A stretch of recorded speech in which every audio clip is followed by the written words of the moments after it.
wasn't just Cypher. Back in the Caribbean, every eye in the world was turned on us.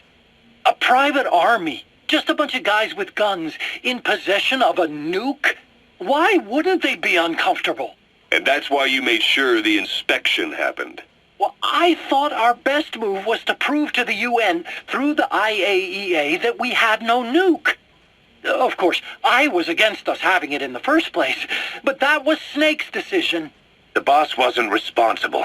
Well, don't get me wrong, I still believed in Snake. I thought I was making the best decision for all of us, that's all. I figured we should get a third party to exonerate us before proof of the nuke did get out. And who better to do that than an organization with international authority? So the truth is, you took it upon yourself to agree to an inspection arranged by the UN. Only the inspection was a ruse, and Cypher's strike force, XOF, showed up instead. I had no idea that would happen. Enough bullshit! Oh, sure, like I could have known. You know, I was just trying to prove our innocence to the world. What's wrong with that? We're not interested in the excuses you thought up. The truth is objective. Just see it from my point of view. You led XOF to the control tower. They seized it, giving them complete control over the base. Moments later, they detonated C4 on the strut legs. Anyone who'd managed to survive was hunted down by the assault force and their choppers. You can't believe I did that on purpose. That was the end of Mother Base. But it wasn't the end for you. How can you... Look, think about it. I lost something too. I built Zeke and it got buried underwater. I am a victim. That raises the big questions. Why were you the only one spared? You got away without a scratch. Why did Strangelove leave the base on the eve of the inspection? You two were close. Strangelove? And how did you manage to build something that surpasses Zeke in every way?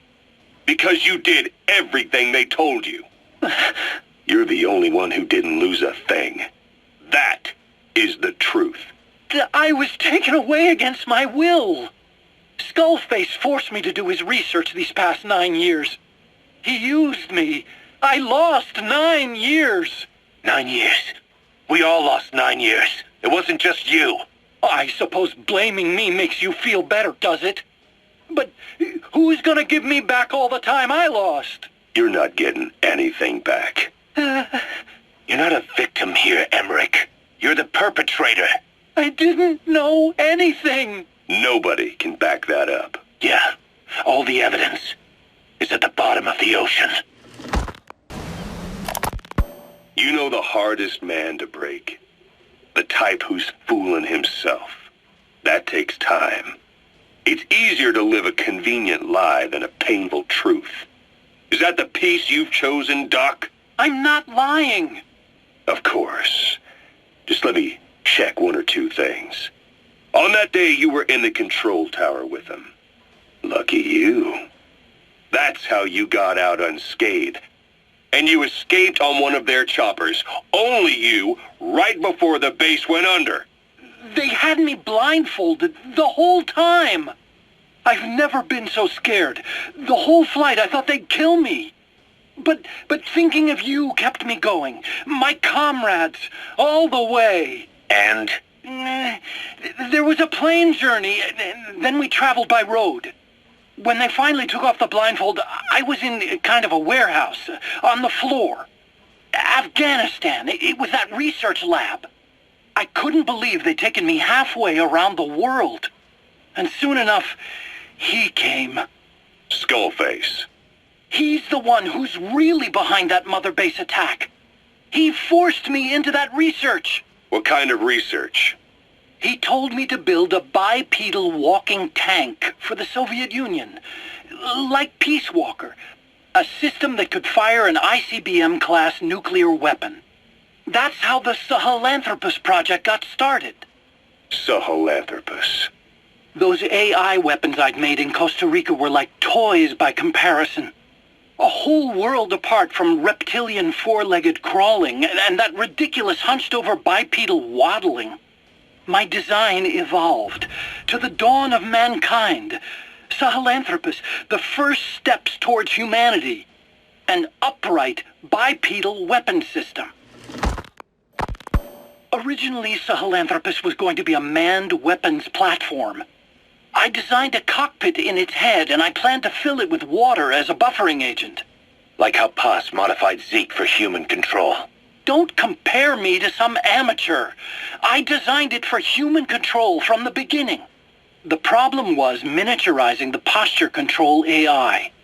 You remember the reptile pod? The AI that controlled your unmanned weapons. Attaching it externally makes it vulnerable, so this time I wanted it beneath the armor. Meaning I had to make the AI smaller. I got it down to less than 1/10 the size without any loss in computation speed. But it was still too big for the cockpit. There wasn't enough room for the pilot. If I made the head bigger, its body would have to be bigger to support it. Too big to be practical. In the end, human piloting was taken off the table. I tested a remote control system too, but there was the time lag and I wasn't satisfied with its precision either. Plus, it would be useless if the enemy jammed it. So next, I went back to trying an AI-only system. To do that, I had the AI pods recovered from Nicaragua. This was a hybrid AI, a combination of Peace Walker's reptile and mammal pods. The only AIs that had ever successfully operated an unmanned nuclear weapon system. Really? You'd need some help to get that working. Expert help. Did you work with someone? I worked alone. You did that yourself? Well, that's the thing. The AI didn't pan out in the end either. But I did finally get Sahelanthropus walking by folding over its upper body to lower its center of gravity. The first upright bipedal locomotive weapon system in the history of mankind. I guess technically it falls into the anthropoid ape category. I don't see the benefit of having it stand taller. On terrain with significant differences in elevation like Afghanistan, you need a body that's vertically adaptable. That also lets it attack from long range while using mountain ridges for cover. So, making it walk upright was the most important factor in giving it superior height capability. As the name suggests, that was the whole point of Sahelanthropus. But I was being pushed for results. Having the AI mounted externally would have been the fastest way to get it working. I just needed more data so it could maintain its balance. But Skullface refused to wait. He dismissed the idea of AI control and took Sahelanthropus away from me before I could finish it. But it was walking when it came after you. That's just it. I don't understand how Skullface got it to move upright, without a pilot or an AI. And walking at that speed, too. It's beyond anything I could have imagined. This is like the Wright brothers making it to the moon. I'm just as clueless as you are.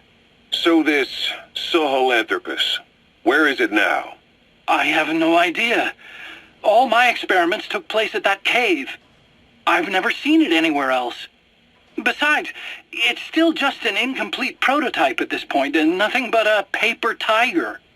Even if it can walk, it's far from being a viable weapons platform. It wouldn't be useful in actual battle. Emmerich will remain here at Mother Base for now, but not as a member of Diamond Dogs. I still don't trust him. That work for you? Fine by me. He can't be allowed any contact with staff either. Yeah. A lot of the guys would love some payback for 9 years ago. We still need him alive. But we have to restrict his movements. He can only go where we tell him. And of course, the interrogations will continue. He worked for that skull bastard for nearly a decade. He still has more to tell us. How long are we going to press him? If our investigation shows he really had nothing to do with the attack, we'll reconsider his place here.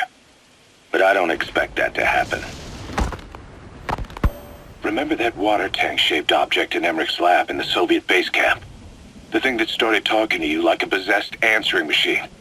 That was a pod built for housing the AI used to control unmanned weapons. You remember, back in '74 in Costa Rica. It was in those machines you fought there. They were designated Pupa, Chrysalis, Cocoon, and Basilisk, and each of them was fitted with an AI unit called a reptile pod. Emmerich created it. It mainly handled the machine's posture control and autonomous behavior. But the Basilisk, aka Peace Walker, also featured a second AI pod. That one was called the Mammal Pod, and it was created by Dr. Strangelove. She tried to recreate the boss's personality through the Mammal Pod, but you pulled out its memory boards. That's when it transferred its own functions to its reptile pod. Just like a human brain compensating for damage by using the remaining healthy parts. The result was a unique entity, a hybrid of the reptile and the mammal. It sank to the bottom of Lake Nicaragua with Peace Walker. But apparently they salvaged it and transported it to that lab. Don't let it deceive you, Snake. It may sound like the boss, but it has neither a personality nor a will. Like Emmerich says, it's just a machine. To tell you something, our old friend Zero hasn't been seen in public since you left the States. That was over 10 years ago now. You suspected he was responsible for the accident at your base in the Caribbean, but at that point Zero was already bedridden. So it never felt right to me that Zero gave the order. Now that I've seen the man Emmerich was working for, I'm sure he didn't. I know that man. He was our old friend's XO. A man without a face. Not one you want to look at anyway. Skullface. He's the one who destroyed your base 9 years ago. The unit he commands, XOF, was Cypher's strike force, but he's since split from Zero and used XOF to usurp control over Cypher itself. In other words, the Cypher we're hunting isn't Zero. Beyond Zero is a void that's even darker. Skullface.